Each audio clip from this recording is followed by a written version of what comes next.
पूरा तो नहीं सुनाऊंगा, एक आध अंतरा सुना दे रहा हूं। बड़ा बढ़िया किसी ने गीत लिखा।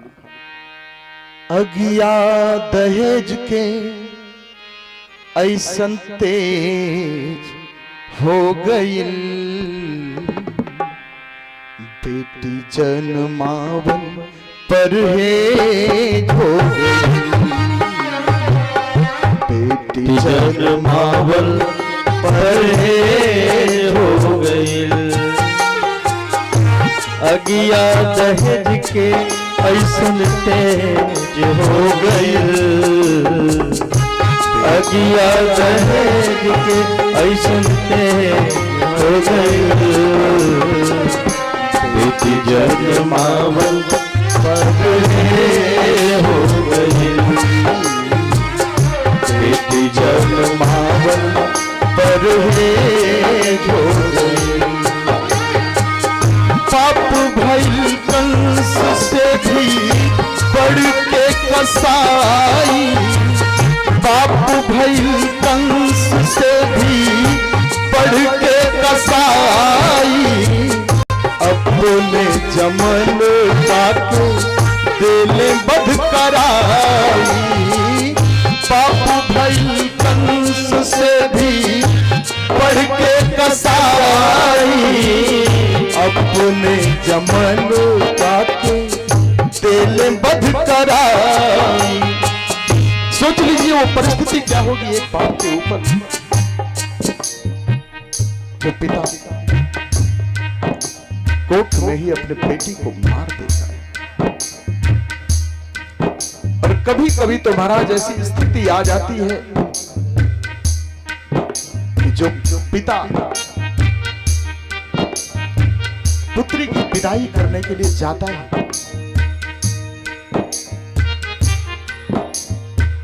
और अगर मान लीजिए कि अपनी बेटी की कोई इच्छा वो नहीं पूरी कर पाया तो जीते जी वो पिता मर जाता है।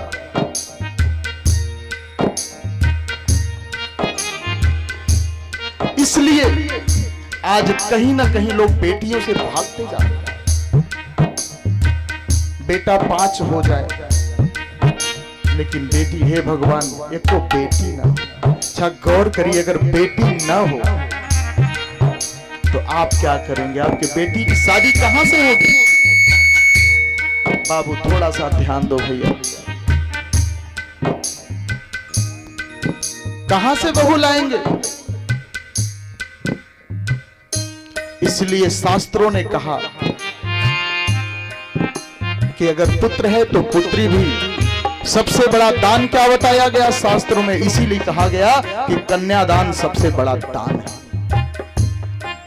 और हम आप क्या कर रहे हैं? पाप भइल कंस से भी बढ़ के कसाई, अपने जमल काके दिल बध कराई।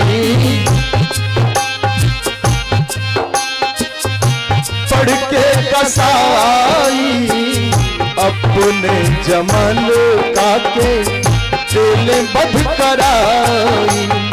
सुनी हो के लागल अब तसे हो गई, सुनी हो के लागल अब तक गोद हो गई।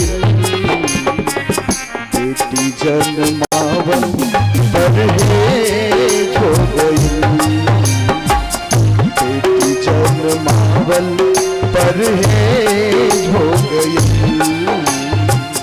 बेटी जन्मावन परहेज हो। इतने नहीं, दिन नहीं खे ढेर नाता उहो दिन आई, दिन नहीं खे ढेर अब तो उहो दिन आई। शादी बदे बबुआ कंपटीशन देवे जा, शादी के लिए आपके बच्चों को कंपटीशन देना पड़ेगा। आज आप क्या करते हैं? आपकी बेटी सुंदर नहीं है, हम शादी नहीं करेंगे। पढ़ी लिखी नहीं है, शादी नहीं करेंगे। बस ज्यादा दिन दूर नहीं है, कि आप लाइन लगा के खड़े रहेंगे और आप दूर क्या यहीं हरियाणा तरफ में चले जाइए, बेटे वाले खरीद करके ले जा रहे हैं। आप दहेज देंगे, कंपटीशन में खड़े रहेंगे और लड़की कहेगी नहीं ये नहीं, दूसरा कोई, तीसरा वो फैसला करेगी, तो ऐसा दिन ना आने पाए। आप लोग दहेज प्रथा को कम करिए और दहेज पर नियंत्रण रखिए और लोगों की मदद करिए। दिन नहीं ढेर नाता उहे दिन आई, शादी बदे बबुआ कंपटीशन देवे जाई, कंपटीशन देवे जाई। बेटा हाथ जुल्मी अंग्रेज हो गई,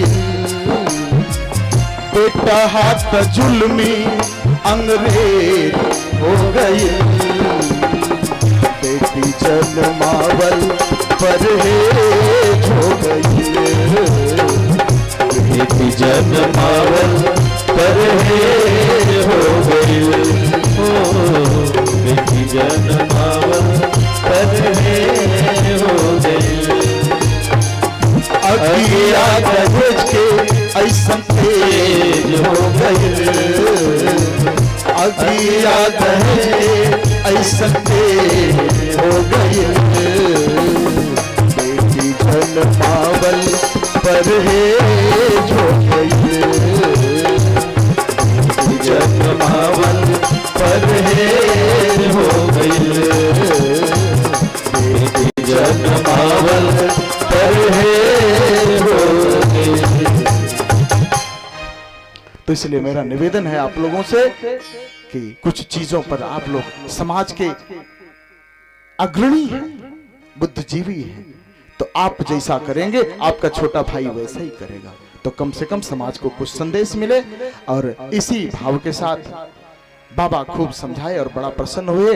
अब आगे जो है उन्होंने कहा कि राम अतर्क बुद्धिमान वाणी, बहुत बड़ी व्याख्या भगवान भोलेनाथ ने मैया को समझाया और कहा कि जब जब होई धर्म के हानि, बाढ़ई असुर अधम अभिमानी, तब तब धरि प्रभु विविध शरीरा, हरई कृपा निधि सज्जन पेरा।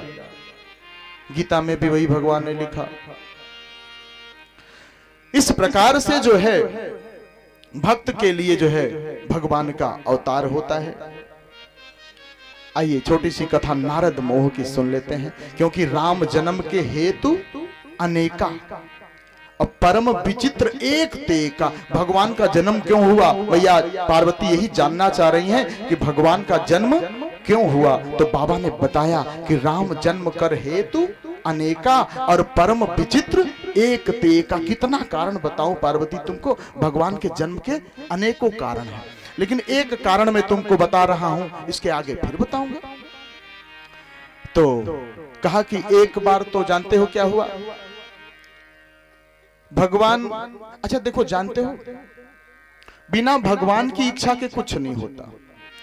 सब में भगवान की इच्छा ही निहित होती है, बिना इच्छा के कुछ नहीं होता है। कहानी थोड़ी लंबी हो जाएगी, उसको संक्षिप्त में बता दे रहे हैं, नहीं तो पूरी व्याख्या तो बड़ी लंबी हो जाएगी। एक बार भगवान के मन में इच्छा उठी, चारों ब्राह्मण कुमारों से मिलने के लिए। भगवान ने इच्छा किया, भगवान ने इच्छा किया कि भाई सनक सनातन सनत कुमार चारों ऋषि कुमारों से मिलने के लिए भगवान की इच्छा हुई। और जब भगवान की इच्छा हुई तो चारों ऋषि कुमार वहां से चल दिए।